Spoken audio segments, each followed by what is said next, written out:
Over the years of keeping riparian style fish tanks, I have kept several different species of freshwater aquarium fish and observed how they interact with a variety of different tropical houseplants growing out of their tanks. And I have seen over and over again how these plants help create a dynamic environment for my fish and recreate a natural habitat. Well, today I want to talk about 4 reasons why I think your fish will love having houseplants growing out of their tanks just like mine have. These plants help filter the water. Arguably the most popular reason why aquarists grow riparian plants is not only for their beauty but their water filtering capabilities. Pothos may come to mind as it is a go-to plant for this reason, and there are many others. But not all riparian plants are as effective in this regard. Typically, it is fast-growing plants that are the best at filtering water because they are feeding constantly on the nitrogen in the water, which supports leaf and stem growth. Ammonia, nitrites, nitrates, all forms of nitrogen, but of course other nutrients too, like phosphorus, potassium, iron, magnesium, which are not necessarily harmful to the fish, but their overabundance can contribute to excessive algae growth. And riparian plants have the advantage of fast growth potential because of better access to CO2 with their leaves being out of the water and better access to light. So all these factors work together to make these plants excellent water purifiers and can help reduce water changes. These plants provide shelter. The roots growing through the water provides excellent shelter for fish, whether they are shy, hiding from people, or smaller species, even fry hiding from larger fish. The roots can help territorial species create boundaries for their domain, breaking up the line of sight to other fish, making them less prone to relentlessly chasing other fish. Not just the roots, but the foliage above the water can help create shelter.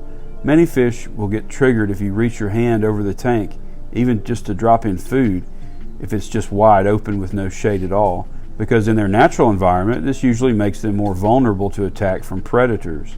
But when there is foliage over part of the tank and roots in the water, well, this creates a place where they can feel safe, much like the bank of a stream or a pond, and much the same reason why floating plants can be useful.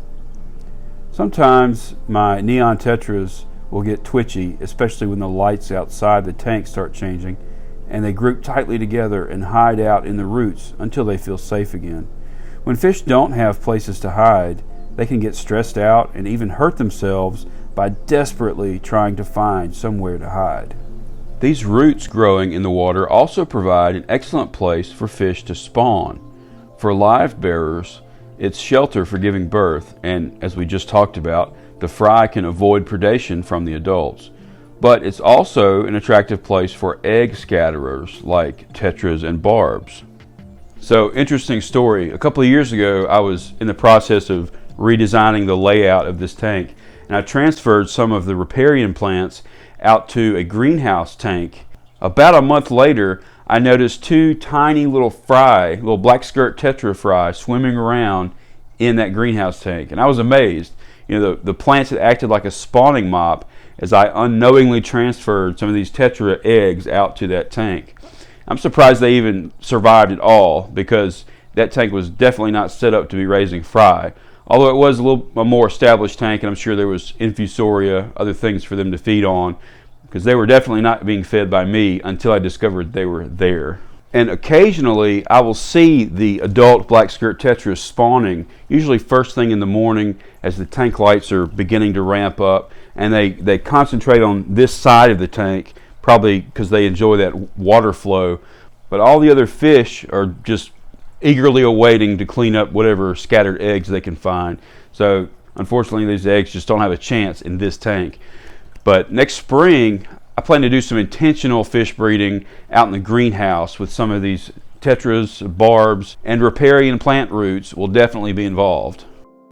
Other times I see the cherry barbs getting frisky in the roots. Males will be chasing each other and chasing females all through the root mass, and they will even display for the females and it looks like they're trying to lure them into the roots. But again, no eggs have any chance of making it, especially with such an efficient cleanup crew of the cories and the rainbow shark. They're always waiting for the spoils to drop.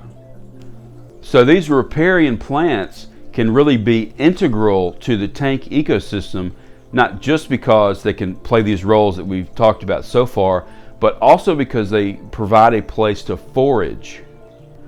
Plant roots can be an ecosystem unto themselves because they can give surface area for beneficial bacteria and other microorganisms to live on as well. But detritus collects, and certain fungi and algae, biofilm, paramecium, and copepods, which all can be food sources for shrimp, snails, fish, and even the fish fry. You can even go so far as to use some of the old leaves that naturally die on these plants. They dry up and fall off. Put them back in the tank as botanicals, as leaf litter, and that becomes yet another food source for these same organisms. So if you are trying to have an ecosystem tank, then having riparian plants can play a huge role in that ecosystem. But aren't these plants toxic? It is true that many of the houseplants that can grow out of our fish tanks, like peace lily, lucky bamboo, monsteras, philodendrons, and more, are toxic to humans, cats, dogs, horses, if they are ingested, if they are eaten. But I'm not seeing this with fish. After years of growing houseplants out of my fish tanks, I've yet to have a questionable circumstance that leads to plant toxicity being the culprit.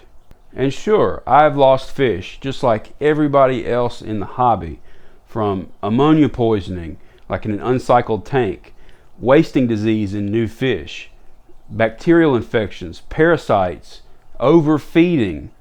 Don't let just anybody feed your fish for you. Underfeeding, typical stuff in the hobby, but never mysterious, questionable, and consistent circumstances where fish were dying in a tank with a houseplant growing out of it. I'm just not seeing it. Now, I've had a couple of people over the years tell me that they have lost fish to toxic houseplants being in their tank, and that I should be ashamed of myself for giving out false information and for subjecting my fish to toxic substances, and that I should just go, well, you get the point. But I always ask them, have all other factors been ruled out first, more likely factors? Just because there is a houseplant in the tank doesn't automatically mean that the fish died because of that houseplant. Correlation is not always causation. There are so many more common and typical reasons why fish die, and those have to be ruled out first. To illustrate my point, consider this statement. I'll bet that 99% of the fish that die in people's aquariums, that tank has a water filter in it.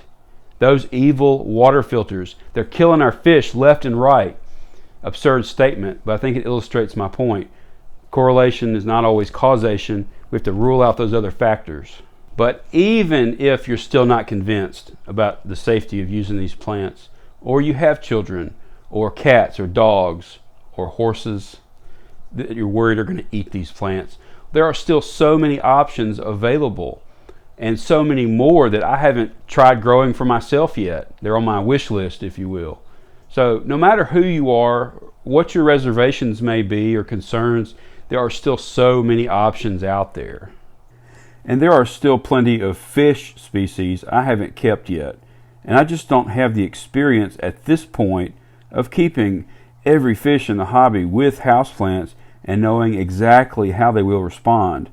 But plant toxicity is something that I'm always vigilant about, and if it is ever proven to be a problem, I will definitely be making videos about it.